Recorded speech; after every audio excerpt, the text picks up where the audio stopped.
माता बहनों भाइयों और भक्तों, आप लोगों को मैं आज जो गुरुदेव अनुदाचार्य जी की जो प्रसंग है उसमें गुरुदेव अनुदाचार्य जी महाराज ये बताते हैं कि दुख और सुख का कारण कौन है। क्या वो हमारे परिवार है, क्या वो हमारे पड़ोसी है, या फिर हमारे कौर कुटुंब है, या हमारे दोस्तों यही एक बहुत बड़ी चीज है कि आज गुरुदेव अनुदाचार्य जी हम सभी को मधुर वचन में सुनाने जा रहे हैं। आज उन्होंने एक राजा की कहानी बतलाते हैं कि भगवान ने उस राजा को कहा कि जाओ, कल तुम अपने प्रजा के साथ ढोल नगाड़े बजाते हुए आना। दोस्तों, प्रजा को उन्होंने ये सूचना दी कि चलो भगवान का दर्शन करने के लिए जाना है, और भगवान का दर्शन करने के लिए उसका प्रजा ढोल नगाड़े बैंड बाजे के साथ चलना शुरू किया। लेकिन आज सच की बात है और दुख की बात है कि भगवान को आप जो कह के आए वो यहाँ पे भूल जाते हैं। कैसे? आप जब वो राजा के साथ चल रहे थे तो रास्ते में सभी प्रजा उसका रह जाते हैं और सिर्फ अकेले राजा भगवान के पास पहुंचते हैं। और भगवान जब पूछते हैं कि कहाँ गई आपकी प्रजा, तो राजा को जवाब दे देना बनता है। दोस्तों, रोचक कहानी, रोचक प्रसंग है और सभी के लिए ये दिल को छू लेने वाला है, ज्ञानवर्धक है, इसीलिए पूरे वीडियो को आप जरूर देखिएगा। हेलो दोस्तों, मैं अपने गुरुदेव बागेश्वर बाबा के चरणों में दंडवत प्रणाम करता हूँ। आप सभी को नमस्कार, प्रणाम, जोहार करता हूँ। और दोस्तों, आज जब आप ये कहानी को सुनेंगे, इस प्रसंग को सुनेंगे, तो शायद हमको ये पक्का विश्वास है कि आप भी वो गलती ना करेंगे जो गलती उस राजा का प्रजा ने किया। तो उसका प्रजा ने क्या क्या गलती किया कि उन्होंने खुद सोना चांदी हीरे मोती के लिए भगवान को छोड़ दिया, लेकिन हीरा मोती सोना चांदी रुपया को उन्होंने नहीं छोड़ा। जी हाँ दोस्तों, तो हम समय बिना गंवाए लिए चलते हैं वीडियो क्लिप की तरफ। तो सुनिए इस प्यारा सा वीडियो क्लिप। नींद आए तो सुना देना और ना आए तो भी सुना देना, बोल देना हाँ बोल राधे राधे। मैया जी, एक राजा थे। वो राजा जंगल में एक मंदिर बना के रखा था उन्होंने, और रोज भगवान कृष्ण की पूजा करते थे। 4 घंटा रोज निकालते थे और रोज माला जपते थे, श्री कृष्ण श्री कृष्ण श्री कृष्ण श्री कृष्ण श्री कृष्ण, हरे राम राम राम हरे हरे, हरे कृष्णा कृष्णा कृष्णा हरे हरे। बोलो नारायण, जोर से बोलो, नारायण नारायण नारायण नारायण नारायण नारायण।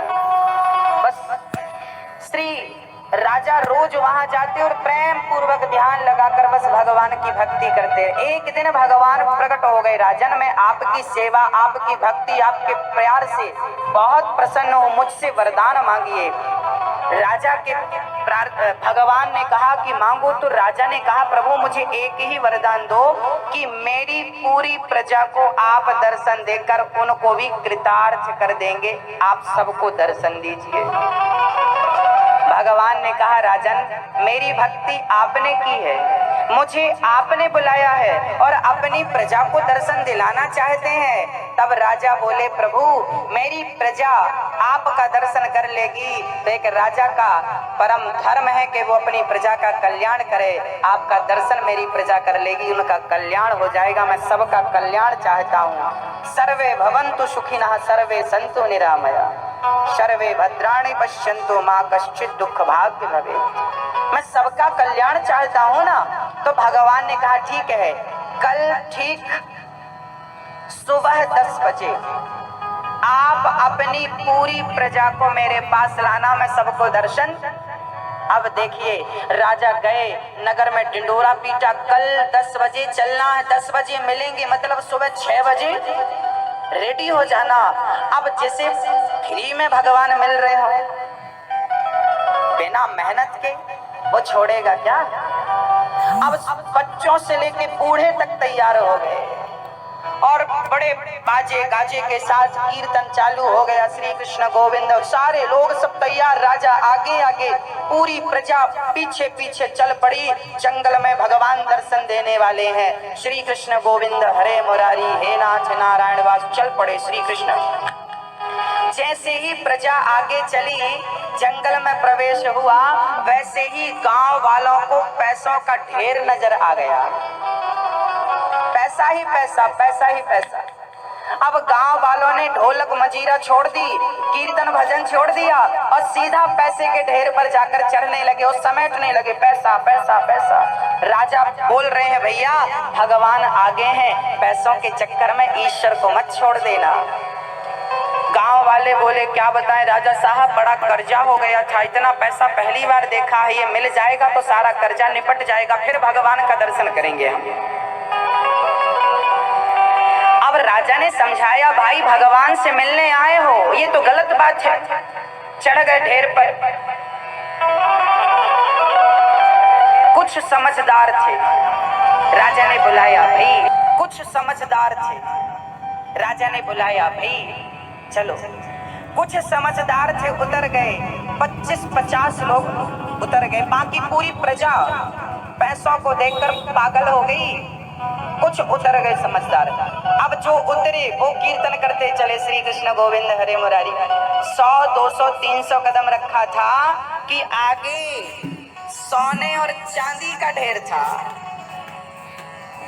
सोना चांदी, आहा, जो बचे पैसों से वो सोना चांदी में चढ़ गए और भरने लगे सोने के सिक्के झोले में। उन्हें पता नहीं था कि मिलेगा, झोला लेकर आते, जो कपड़े पहने थे उतार दिए और कपड़ों का झोला बना के भरने लगे।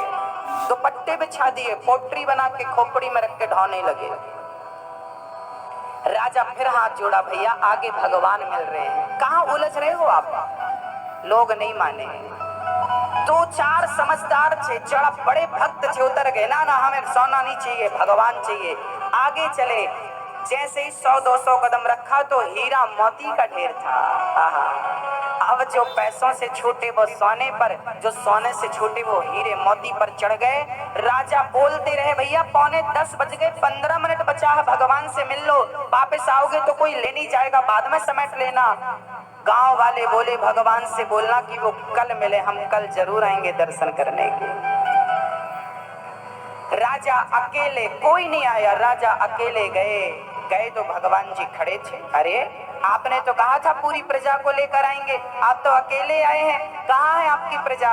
राजा रोने लगे, प्रभु सब लोग घरों से निकले थे आपको पाने के लिए, सब रास्ते में उलझ गए, कोई पैसों में, कोई सोना में, कोई चांदी में, कोई हीरा में, कोई मोती में। भक्तों, वो उलझे हुए लोग और कोई नहीं है, हम सभी उस परमात्मा के घर से निकले थे उसी को पाने के लिए, पर हम सभी लोग सोना चांदी हीरा मोती में उलझ गए। ये कहानी हम सभी की है। जरा अपने दिल में हाथ रखकर आप बताइए, क्या आप पैसों में नहीं उलझे? क्या आप सोना चांदी हीरा मोती में नहीं उलझे? ये कहानी उनकी नहीं है, ये कहानी आपकी और हमारी है। हम सभी वही लोग हैं कि पास में भगवान खड़ा है, परंतु ये सोना चांदी रुपया पैसे से ममता छूटे तो वो मिले, इससे ममता छूटती नहीं, वो प्राप्त होता नहीं।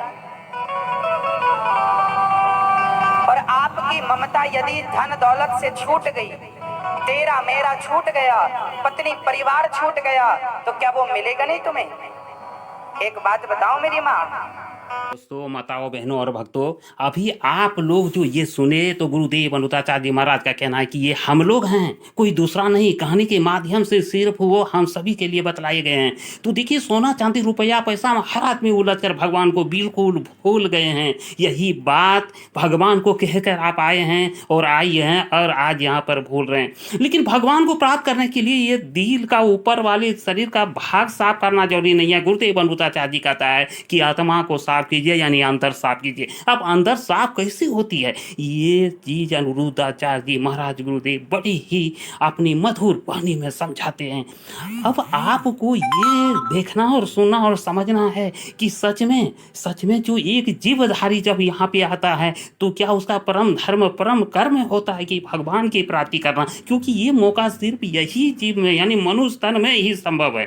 तो दोस्तों, माताओं, बहनों और भक्तों, अभी जो आप सुनने वाले हैं कि गुरुदेव अनिरुद्धाचार्य जी कहते हैं कि मन के अंदर यानी तन के ऊपर नहीं, मन के यानी तन के अंदर की चीज जो है उससे साफ करना, और वो साफ कैसे होती है तो बड़ी मार्मिक ढंग से समझाए हैं। हम उम्मीद करेंगे कि आप वीडियो में बने रहिएगा। अगर वीडियो आपको थोड़ी सी अच्छी लग रही है ना तो वीडियो को लाइक कर दीजिए, चैनल को सब्सक्राइब कर दीजिए।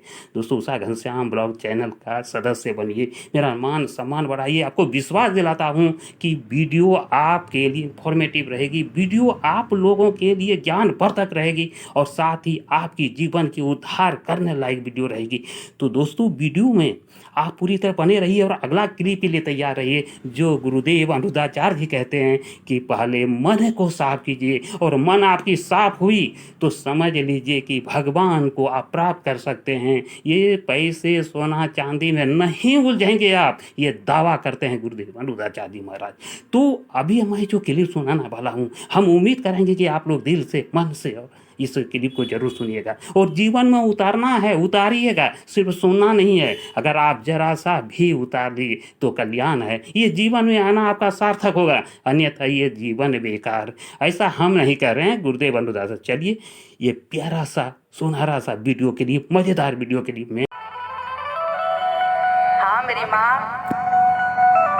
हाँ आप लोग कढ़ाई को बाहर से ज्यादा धुलती हो या अंदर से? बोलो कहाँ से? जरूरी कहाँ होता है, बाहर धुलना या अंदर? कढ़ाई बाहर धुलना जरूरी नहीं होता पर अंदर धुलना जरूरी है। ऐसे ही शरीर में बाहर साबुन लगाना जरूरी नहीं है पर मन को धुल लेना बहुत जरूरी है। तन को धोया मगर मन को धोया नहीं, बाद गंगा नहाने से क्या फायदा। तो अब आप लोग आखिरी बार गंगा जी जाइएगा और गंगा नहाने के बाद आपकी अंदर की बुराइयां साफ होनी चाहिए, अंदर का मैल धुलना चाहिए।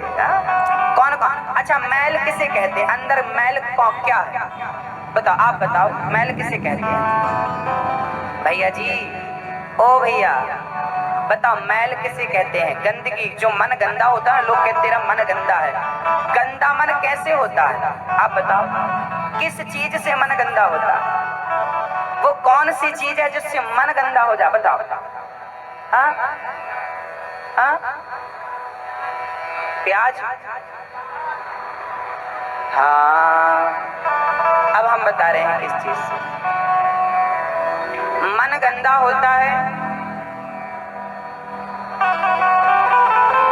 असत्य बोलने से। पहली सीढ़ी है असत्य। यदि आपका मन आपके कंट्रोल में नहीं है तो ये मन आप जहां ले जाएंगे वहीं आपको परेशान करेगा। मन एवं मनुष्याणाम बंधन। बंधन किसका होता है? मन का, शरीर का थोड़ी बंधन है। मुक्ति किसकी होती है? चलिए मैं आपको समझाता हूं। आपके दुख का कारण क्या है? आपके पास पहनने को कपड़ा है, खाने को रोटी है, गुजारा करने को घर है, चलने को गाड़ी है, दो पैसे भी हैं, आपका गुजर बसर चल रहा है कि नहीं? पर मन कहता है नहीं नहीं, बड़ी गाड़ी होनी चाहिए। मन कहता है बड़ा बंगला होना चाहिए, मन कहता है बड़ा कोठी होनी चाहिए, मन कहता बड़ा पूरे होशंगाबाद में हमारा वर्चस्व नाम होना चाहिए। मन की इच्छाएं पूरी करने में लगे हैं आप लोग। आप ध्यान से सुनिएगा, आप जितने यहाँ बैठे हैं लगभग 99% लोग या जो सुन रहे हैं, आप और हम सभी लोग अपने मन की इच्छाएं पूरी करने में लगे हैं। जिनकी इच्छाएं पूरी हो गई वो खुश, और जिनकी इच्छाएं पूरी नहीं हुई दुखी।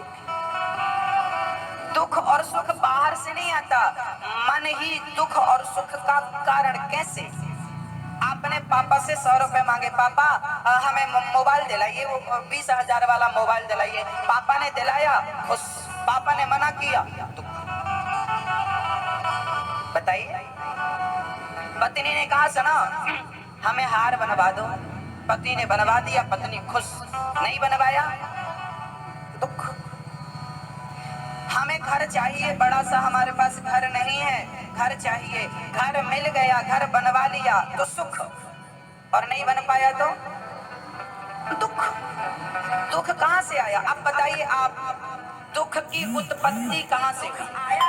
कहां से आया? मेरी माँ, बताइए, जोर से बताइए, समझ में आ रही है बात तो बताइए, ये दुख नाम की चीज कहां से आई? कहां से मेरी माँ, आप बताओ? अंदर से आई ना। आपकी इच्छाएं जो अधूरी हैं वही दुख है, आपकी इच्छाएं जो पूरी हो गई वही तो सुख है। आप समझ नहीं पाते इतनी सी बात पूरी जिंदगी। अर्थात हमें सुख और दुख कौन देता है? अर्थात हमें सुख और दुख कौन देता है? बोलो बोलो। हमारा मन। हमारा मन ही हमारे सुख का और हमारे दुख का जिम्मेदार है। पड़ोसी हमारे सुख दुख का जिम्मेदार नहीं है। दुनिया का कोई व्यक्ति हमारे सुख गुरु।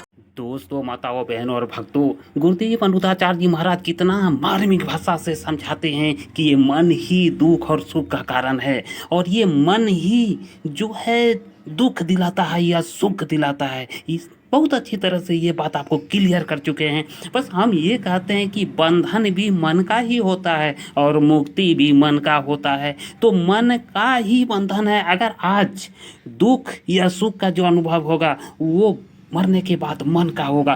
फिर नरक में जाना है या स्वर्ग में जाना है, ये मन को ही जाना है, ऐसा कहना गुरुदेव भगवान का है। तो दोस्तों, ये वीडियो आपको कैसे लगी? हमें लगता है कि वीडियो आप लोग को अच्छी लगी होगी। अगर वीडियो अच्छी लगी हो तो वीडियो को लाइक कर दीजिए, चैनल को सब्सक्राइब कर लीजिए। हम आपसे निवेदन करते हैं कि चैनल को सब्सक्राइब करके उषा घनश्याम ब्लॉग चैनल का सदस्य बनिए। हम दावे देते हैं कि अगर आप दिल से वीडियो को देखे होंगे, सारे वीडियो को देखे होंगे, समझे वीडियो को, तो आप एक बात तो समझ गए होंगे कि ये दुख का कारण क्या है। दुख का कारण ना तो कौर कुटुंब है, ना परिवार है, ना भाई है, ना बहन है, और ना ही कोई है। दुख का कारण सिर्फ आपके अंदर का आपका मन है। अब आप सोच लीजिए कि दुख का कारण आपका मन है और सुख का कारण भी आपका मन ही है, जबकि सुख का कारण भी बाहरी नहीं है। आप आज तक देखे होंगे कि आपने कितना सुख खोजने की कोशिश किए होंगे, अपने परिवार से, अपने सदस्य से, अपने कौर कुटुंब से, पड़ोसी से, लेकिन आपको नहीं मिली होगी। इसका कारण आज आपने जान चुके हैं कि ये सुख दुख का दोनों कारण मन है और वो आपके अंदर है। इसीलिए मन को साफ करना है सबसे पहले, और मन अगर साफ होती है तो फिर आपको सुख और दुख का खुद ही अनुभव होना शुरू हो जाएगा। तो दोस्तों, वीडियो आपको पसंद थोड़ी सी आई हो ना, तो जरूर चैनल को सब्सक्राइब कर लीजिएगा। मिलता हूँ अगला ब्लॉग में, तब तक के लिए दोस्तों आप लोग